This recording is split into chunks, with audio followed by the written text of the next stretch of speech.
दोस्तों नमस्कार। आज हम राजस्थान की नदियों के बारे में चर्चा करेंगे। राजस्थान की नदियां, आज हमारा टॉपिक है राजस्थान की नदियां। राजस्थान की नदियों को मुख्यतः 3 भागों में विभाजित कर सकते हैं। एक तो हो गया अपना अरब सागर की ओर जाने वाली नदियां, और दूसरी हो गई बंगाल की खाड़ी की तरफ जाने वाली नदियां,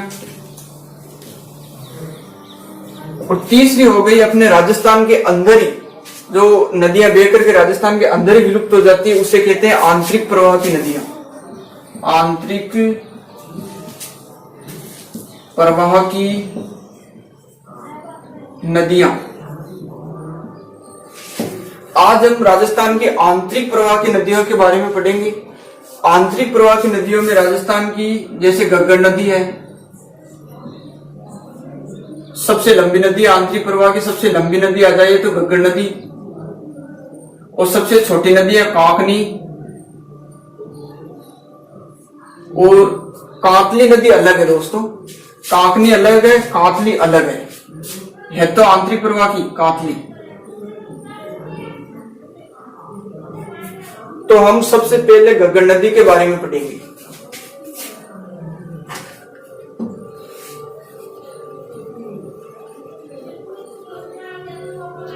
आंतरिक प्रवाह की सबसे लंबी नदी है घग्गर नदी।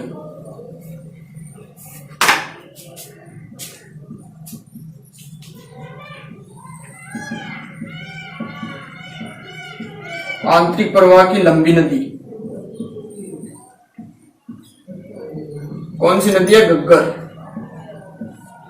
अब इस घग्गर नदी का उद्गम होता है हिमाचल प्रदेश से।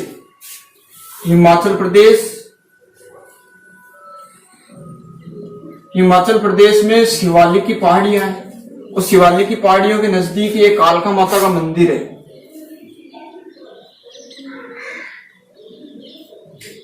यह है कालका माता का मंदिर।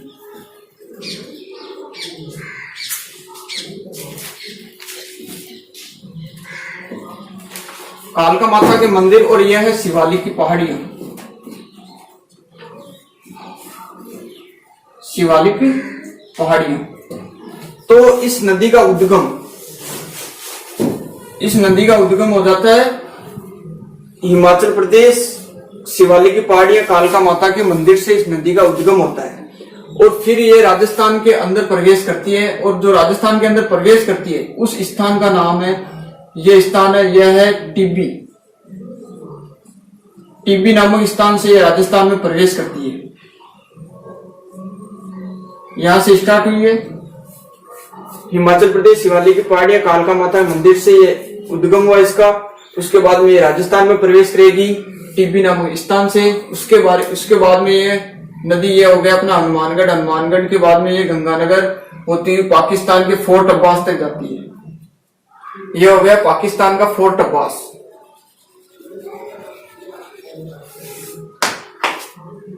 पाकिस्तान,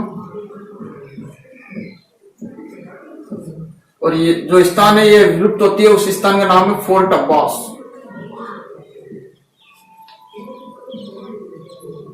फोर्ट अब्बास। अब ये नदी, ये जिला हो गया गंगानगर।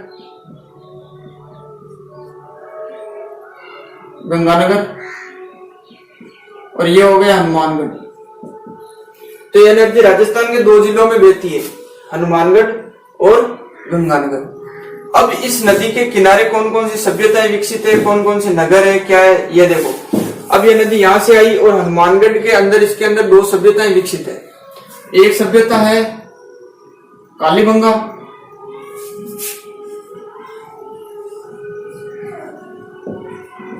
सभ्यता, और दूसरी जो इसी के निकट है वो है पीलीबंगा।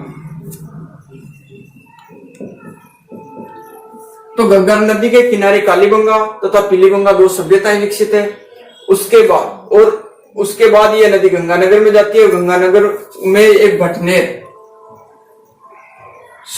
गंगानगर में नहीं, हनुमानगढ़ में भटनेर है। हनुमानगढ़ के भटनेर इसी के किनारे स्थित है भटनेर। और गंगानगर का सूरतगढ़,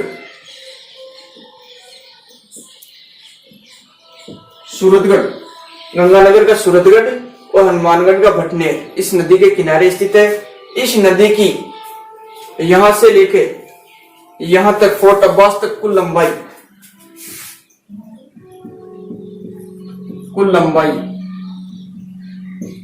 465 किलोमीटर है। यहां से लेके शिवालिक की पहाड़ियां, हिमाचल प्रदेश, कालका माता के मंदिर से लेके फोर्ट अब्बास तक इसकी कुल लंबाई है 465 किलोमीटर।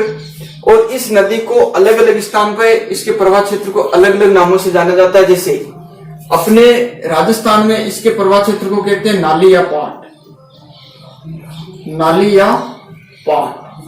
अपने राजस्थान में इसके प्रवाह क्षेत्र, क्योंकि ये 2 जिलों में बहती है, गंगानगर, हनुमानगढ़, और उस क्षेत्र में इस नदी को कहते हैं नाली या पाट। उसके बाद में इसको पाकिस्तान में इस नदी को हकरा, इस पाकिस्तान में इस नदी का स्थानीय नाम है हकरा। अब इस नदी के हम उपनाम, इस नदी को और किन किन नामों से जाने जाते हैं उसके बारे में हम देखते हैं। इस नदी के उपनाम, इस नदी को लेटी हुई नदी कहते हैं। इस नदी को लेटी हुई नदी,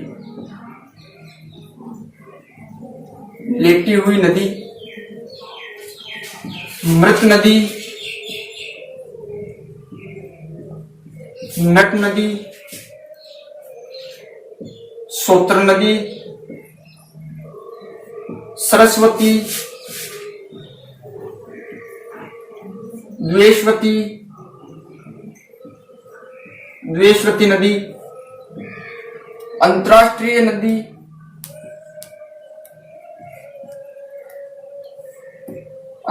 नदी, भी कहते हैं। और राजस्थान का शोक, इसी नदी को कहते हैं राजस्थान का शोक। इस नदी के उपनाम, इस नदी को और किन किन नामों से जाना जाता है, वो नाम है लेटी हुई नदी, मृत नदी, नट नदी, सोत्र नदी, सरस्वती नदी, द्वेषवती नदी, अंतरराष्ट्रीय नदी और राजस्थान का शोक। इसी नदी के उपनाम है।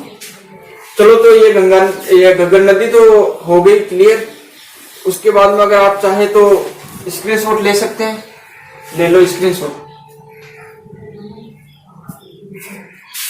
अब हम आंतरिक प्रवाह की सबसे लंबी नदी है ये गगन नदी। आंतरिक प्रवाह की सबसे लंबी नदी, हमने लंबी नदी तो पढ़ ली, अब हम सबसे छोटी नदी पढ़ेंगे। आंतरिक प्रवाह की सबसे छोटी नदी के बारे में चर्चा करेंगे। तो छोटी नदी है कांकनी। आंतरिक प्रवाह की सबसे छोटी नदी है कांकनी, और ये जैसलमेर जिले के अंदर ही बहती है और वहीं विलुप्त हो जाती है। छोटी सी नदी है, यह जैसलमेर है। जैसलमेर में यह नदी कोठारी गांव है जैसलमेर का। कोठारी गांव, वहां से यह नदी निकलती है और जैसलमेर के अंदर ही मीठा खाड़ी नामक स्थान पे यह नदी विलुप्त हो जाती है। मीठा खाड़ी नामक स्थान पे यह जैसलमेर के अंदर ही एक ही राज्य में, एक ही मतलब जिले में बहती है। जैसलमेर जिले में मीठा खाड़ी में विलुप्त हो जाती है। कोठारी गांव से यह निकलती है और यह बुद्ध झील का निर्माण करती है। बुद्ध झील जैसलमेर में ही है, बुद्ध झील। यह सबसे छोटी नदी है कोठारी गांव, यहां से निकलती है, बुद्ध झील का निर्माण करती है और मीठा खाड़ी में जाके विलुप्त हो जाती है। इसकी लंबाई ज्यादा नहीं है, 17 किलोमीटर है। 17 किलोमीटर इसकी लंबाई है।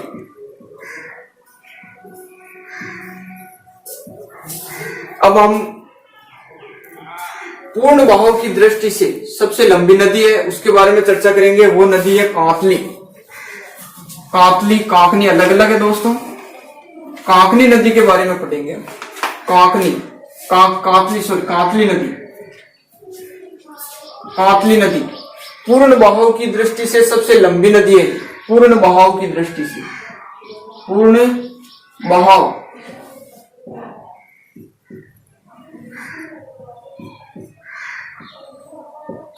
पूर्ण बहाव की दृष्टि से लंबी नदी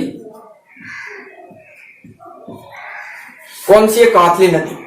पूर्ण बहाव की दृष्टि से सबसे लंबी नदी कांतली नदी है, जो यहां से चांद की आकृति वाला जिला सिक्कर से निकलती है। यह जिला है सिक्कर, और यह है झुंझुनू, और यह जिला है चूरू। अब यह नदी सिक्कर से खंडेला की पहाड़ियों से निकलती है। ये यहां से निकली, खंडेला की पहाड़ी, रेवासा गांव, खंडेला की पहाड़ी, खंडेला पहाड़ी से निकलती है ये।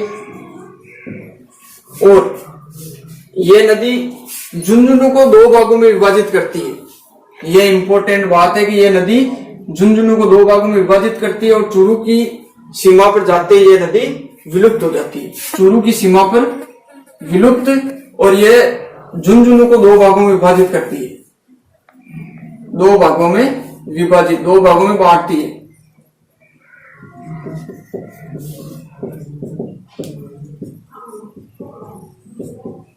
और इस कांतली नदी के किनारे सुनारी सभ्यता, सुनारी सभ्यता विकसित है।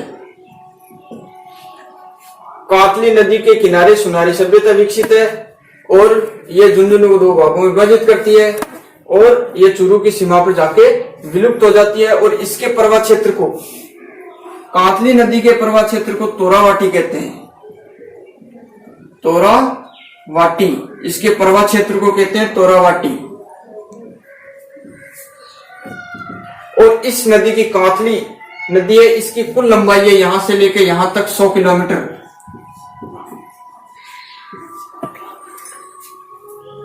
खंडेला सिक्कर से निकलती है, रेवासा खंडेला पहाड़ियों से निकलती है। निकलने के बाद में ये झुंझुनू को 2 भागों में विभाजित करती है। 2 भागों में विभाजित करने के बाद चूरू की सीमा में जाके विलुप्त हो जाती है। इसकी लंबाई 100 किलोमीटर है। इसके प्रवाह क्षेत्र को ये कहते हैं, प्रवाह क्षेत्र को तोरावाटी कहते हैं।